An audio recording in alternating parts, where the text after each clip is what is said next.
श्रीमद् भागवत गीता में भगवान कृष्ण के उपदेशों का वर्णन है, जिसमें मनुष्य को जीवन, कर्म, ध्यान, शांति, सत्य, योग और सफलता के बारे में सभी महत्वपूर्ण विषयों को गहराई से जानने को मिलता है, जो ज्ञान किसी भी मनुष्य के जीवन में बहुत उपयोगी सिद्ध होता है। श्रीमद् भागवत गीता में भगवान श्री कृष्ण ने अपने शिष्य अर्जुन को कुरुक्षेत्र में न केवल ज्ञान की बातें बताई, उसके साथ ही जीवन जीने की कलाओं के बारे में भी बताया है, जो कि हर मनुष्य के लिए प्रेरणा स्रोत का कारण होता है।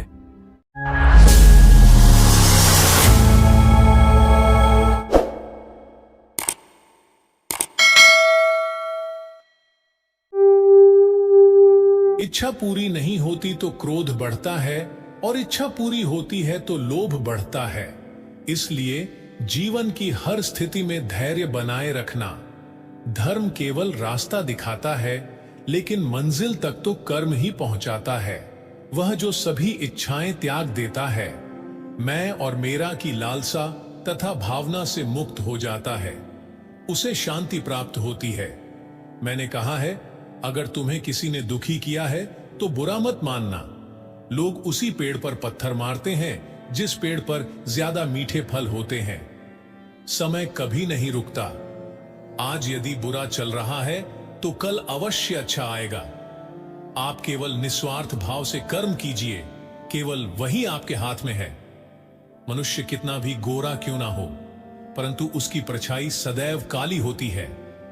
मैं श्रेष्ठ हूं, यह आत्मविश्वास है, लेकिन सिर्फ मैं ही श्रेष्ठ हूं। यह अहंकार है। व्यक्ति जो चाहे बन सकता है, यदि विश्वास के साथ इच्छित वस्तु पर लगातार चिंतन करें।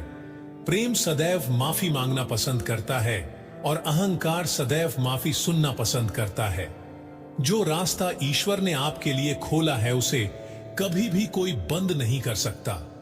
मनुष्य का जीवन केवल उसके कर्मों पर चलता है। जैसा कर्म होता है वैसा उसका जीवन होता है। एक बार माफ करके अच्छे बन जाओ, परंतु दोबारा उसी इंसान पर भरोसा करके बेवकूफ कभी न बनो। मन की गतिविधियों, होश, श्वास और भावनाओं के माध्यम से भगवान की शक्ति सदा तुम्हारे साथ है। जीवन में आधे दुख इस वजह से आते हैं क्योंकि हमने उनसे आशाएं रखी जिनसे हमें नहीं रखनी चाहिए थी। मैं ही इस सृष्टि की रचना करता हूं, मैं ही इसका पालन पोषण करता हूं और मैं ही इस सृष्टि का विनाश करता हूं।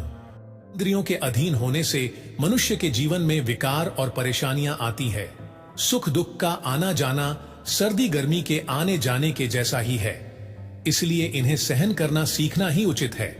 निर्बलता अवश्य ईश्वर देता है, परंतु मर्यादा मनुष्य का मन खुद निर्माण करता है। जीवन में वाणी को संयम में रखना अनिवार्य है, क्योंकि वाणी से दिए हुए घाव कभी भरे नहीं जा सकते। मनुष्य उसके लिए शोक करता है जो शोक करने के योग्य नहीं है, और फिर भी ज्ञान की बातें करते हो। बुद्धिमान व्यक्ति ना जीवित और ना ही मृत व्यक्ति के लिए शोक करते हैं। मैं हमेशा तुम्हारे साथ और तुम्हारे आसपास रहता हूं, चाहे तुम कुछ भी कर रहे हो। जो हुआ अच्छा हुआ, जो होगा अच्छा होगा। स्वयं को मुझ पर छोड़ दो, अपने कर्म पर ध्यान दो। कर्म ऐसा जो स्वार्थ रहित, पाप रहित हो। जीवन में समय चाहे जैसा भी हो, परिवार के साथ रहो।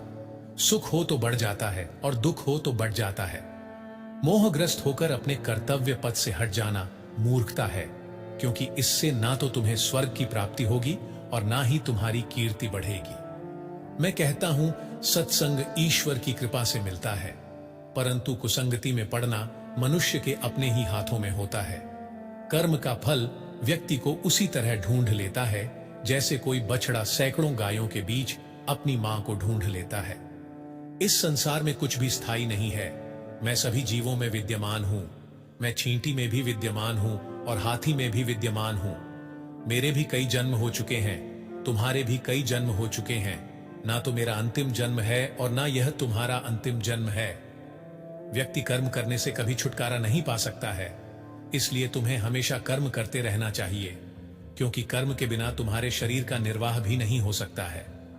परिवर्तन ही संसार में स्थायी है, इसलिए परिवर्तन से नहीं, भयभीत नहीं होना चाहिए। जो लोग दूसरों की सहायता करते हैं, ईश्वर उनकी सहायता करते हैं। जब यह संसार ही स्थायी नहीं है, तो इस संसार की कोई वस्तु कैसे स्थायी हो सकती है। आत्मा शरीर को वैसे ही छोड़ देती है जैसे मनुष्य पुराने कपड़ों को उतार कर नए कपड़े धारण कर लेता है। मन शरीर का हिस्सा है। सुख दुख का एहसास करना आत्मा का नहीं, शरीर का काम है। मान अपमान, लाभ हानि, गम और खुशी सब मन का खेल है।